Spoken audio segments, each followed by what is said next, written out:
Selamat datang di Si Paham Taktik, kolaborasi antara Si Paham Bola dan Ruang Taktik yang didukung Indosiar Sports. Di video kali ini kita akan bahas taktik Persija Jakarta versus Borneo FC Samarinda. Laga ini menjadi laga pertama Persija yang diperkuat tim 2 atau tim yang berisikan pemain utama di bawah komando Thomas Doll. Di dua laga pertama Persija menurunkan tim 1 yang berisikan para pemain muda. Namun, dilihat dari hasil, laga ini berakhir nggak menyenangkan bagi kubu Macan Kemayoran karena takluk 1-2 dari tuan rumah Pesut Etam.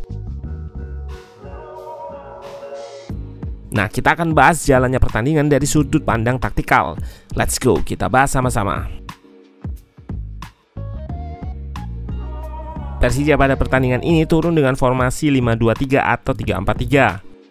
Walaupun bermain dengan kekuatan utama, dari daftar starting 11 dan bench players belum ada nama-nama penting seperti Ondrej Kudela, Michael Kremenchik, dan Sahrian Abimanyu.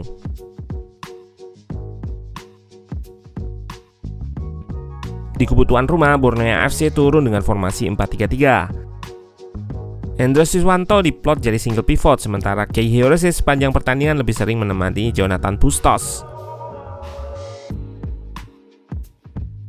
Ide build up atau bangun serangan Persija sejak awal adalah melalui umpan-umpan pendek. Jalur progresinya ada pada koridor tengah dan half space. Salah satu gelandang tengah Persija akan turun untuk membuka jalur umpan ke depan. Dalam fase ini, Persija nyaris nggak menggunakan dua wingbacknya untuk progresi. Posisi Rio Fahmi dan Firza Andika sudah sangat tinggi di lapangan. Tujuannya seperti pada klip ini, saat bola berhasil progresi, Rio jadi outlet serangan karena berhasil jaga kelebaran dan menyerang di sisi sayap pertahanan Borneo.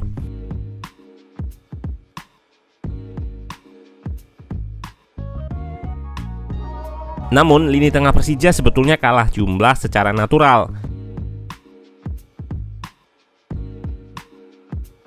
Anak asuh Thomas Doll ini hanya punya 2 gelandang, sedangkan Borneo diuntungkan dengan formasinya yang punya 3 gelandang. Untuk bisa mengakalinya, maka Rico Simajuntak dan Ricky Cawor punya tugas spesifik untuk bergerak ke half space dan membuat Persija menang jumlah 4 versus 3 di tengah. Pergerakan dua winger yang roaming ini membantu progresi lewat koridor tengah, seperti yang diusung Persija sejak awal laga. Bahkan saat di momen Hansa Muyama memberikan umpan yang akurat, Persija tetap dapat lolos dari pressing Borneo dan melancarkan serangan.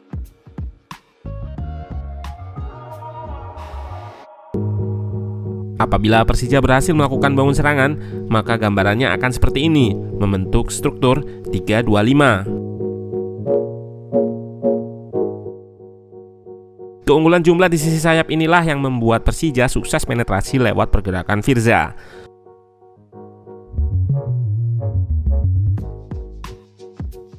Taufik cukup pandai melakukan dismarking untuk menerima cutback, walaupun finishingnya kurang sempurna.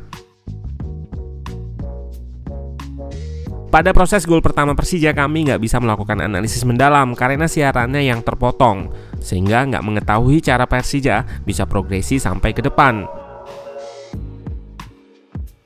Namun yang kita perhatikan dari tayangan ulang, terlihat Rico bergerak di tengah, yang jauh dari posisi aslinya untuk melakukan kombinasi dengan Taufik. Finishing Taufik nggak sempurna, tetapi karena Rio aktif menyerang sayap sejak awal, ia berada dalam posisi yang tepat untuk menyambar bola.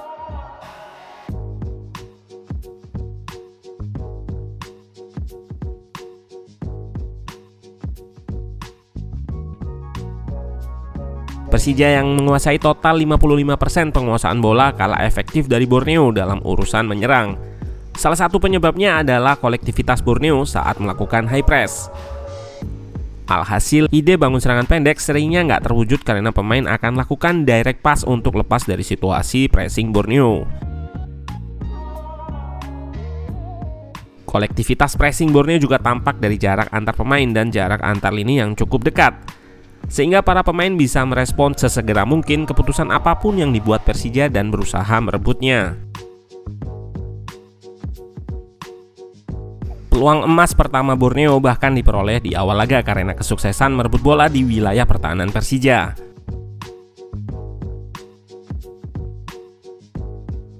Konsistensi high press Borneo di pertandingan ini layak diacungi jempol.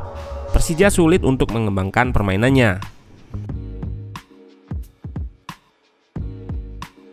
Bahkan di babak kedua, ketika Persija coba menggunakan skema yang lebih direct, Borneo tetap bertahan sebagai unit dan berhasil antisipasi perubahan permainan.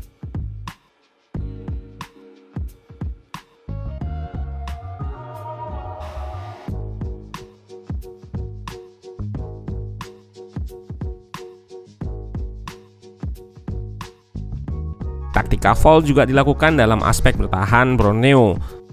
Pemain yang ditegaskan melakukan dalam tanda kutip tugas kotor ini adalah Hendro Siswanto. Borneo pada pertandingan ini bukanlah tim yang dominan di area sepertiga awal dan area tengah. Area mainnya ada pada sepertiga akhir. Hal ini juga lantaran pressing agresif yang dilakukan oleh Persija. Maka untuk urusan bangun serangan, satu-satunya cara Borneo adalah dengan direct ke depan.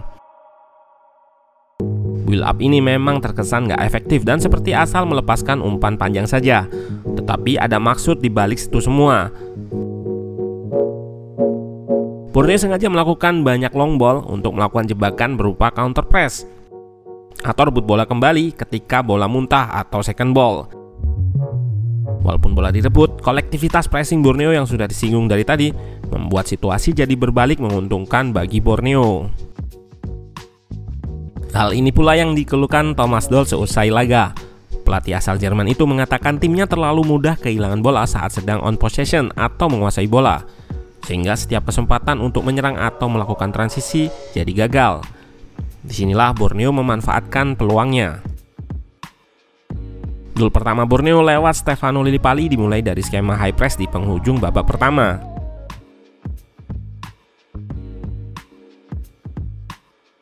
Melihat pertahanan Persija yang masih disorganisasi, Hirose, Stefano, dan Bustos bergerak cepat. Perhatikan juga pergerakan Hendro dari lini kedua yang berhasil membuka celah di pertahanan Persija dengan cara menarik Hansamu keluar dari posisinya.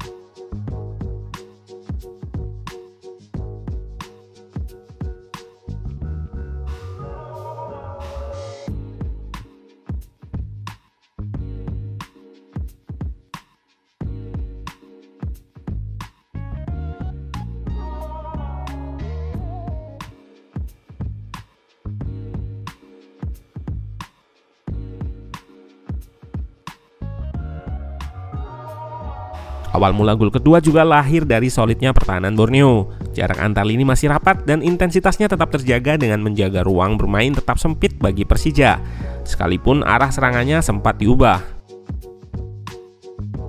Saat berhasil rebut bola dari penguasaan Persija, pemain Borneo nggak mendapatkan intensitas press yang agresif. Persija juga nggak segera mundur untuk mengatur struktur pertahanannya di belakang. Ini yang membuat Borneo bisa ciptakan triangle pass untuk lakukan transisi.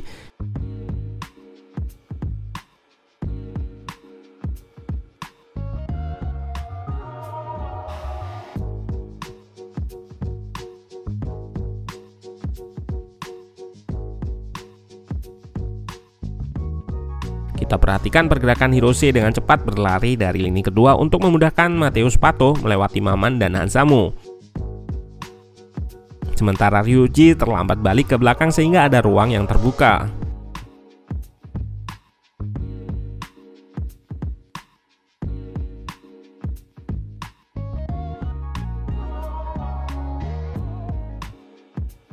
Kedua tim pada laga ini sebetulnya sama-sama memeragakan high press.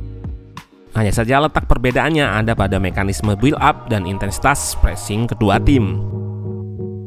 Thomas Doll mengatakan ada satu step naik dari timnya. Ada progres namun PR-nya masih panjang. Menarik untuk kita tunggu Persija ketika timnya sudah gabung semua.